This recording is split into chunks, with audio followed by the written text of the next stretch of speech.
Fire हो भी गया और मुज़ाकरात की बात शुरू हो चुकी थी, लेकिन जहाँ ईरान को कई तहफ़्फ़ुज़ात और ख़दशात हैं, चूँकि उनका बहुत नुकसान भी हुआ है, उनके सुप्रीम लीडर को शहीद किया गया, अली लारिजानी को शहीद किया गया, और एक और आज एक अहम खबर इससे मुताल्लिक सामने आ चुकी है ईरान से।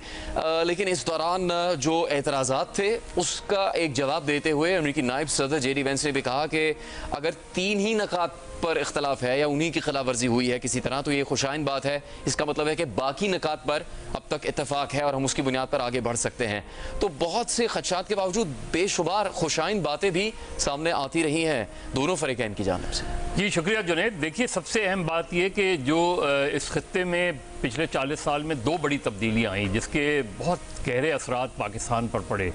एक ईरानी इनकलाब, दूसरा अफ़गानिस्तान में जो तब्दीली आई थी, और उसके असरात हम आज तक जो है फ़ील करते हैं पाकिस्तान में। इस वक्त भी अगर आप देखें कि पाकिस्तान एक तरफ जो है भारत से मुसलसल ईस्टर्न बॉर्डर आपका मुसलसल इनसिक्योर रहता है, किसी वक्त भी भारत कोई एडवेंचर कर सकता है, तो दूसरी तरफ अफ़गानिस्तान से भी कॉन्फ्लिक्ट। ऐसे माहौल में पाकिस्तान एक बहुत ही मुश्किल तरीन पाकिस्तान ने एक चैलेंज कबूल किया और उसको पाए तकमील तक पहुंचाने में अहम किरदार अदा किया। वो था, ये सिर्फ यही नहीं कि ईरान और अमेरिका और इजराइल का जो कॉन्फ्लिक्ट है उसमें पाकिस्तान ने अहम कर, लेकिन जो लोग इस वक्त हैं जिनके दरमियान ये मुज़ाकरात हो रहे हैं वो बहुत मुश्किल फरीक हैं।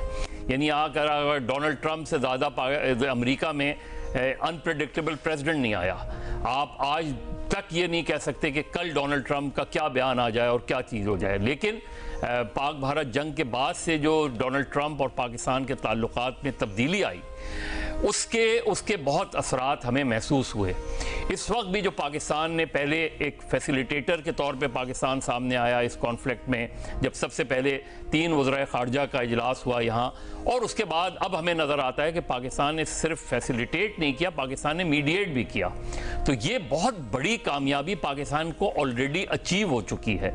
ज़ाहिर है जब मुज़ाकरात होते हैं तो उसमें दोनों फरीक जो है टफ पोजीशंस लेकर आते हैं और अपने अपने पॉइंट्स ले आते हैं, और उसमें अगर मिनिमम पॉइंट्स पे भी एग्रीमेंट हो जाए, अगर आप ये समझ लें तो इसको एक ब्रेक थ्रू समझा जा सकता है। ये नहीं कि कोई एकॉर्ड हो जाएगा, इसके इम्कानात कम नज़र आते हैं कि शायद पहली बैठक में चीज़ें हो जाएं। लेकिन बैठक का होना, डायलॉग का शुरू होना, 2 इतने वाज़े फरीक को एक साथ बैठाना, ये मेरा ख्याल है पाकिस्तान का बहुत बड़ा क्रेडिट है। इसमें ज़ाहिर है चाइना का भी रोल होगा इसमें, और गल्फ़ स्टेट का। और पाकिस्तान 2 महाज़ों पे इस वक्त जो है एक तरीके से नेगोशिएट कर रहा है, एक ईरान और अमेरिका और फिर गल्फ़ स्टेट्स। और इसलिए पाकिस्तान का अहमियत भी बढ़ी, पाकिस्तान का रोल भी बढ़ा, और अब दुनिया भर में पाकिस्तान को सराहा जा रहा है कि पाकिस्तान ने बिल आखिर जो है ईरान और अमेरिका को एक टेबल पर ले आया है। तो होपफुली कि इस मुज़ाकरात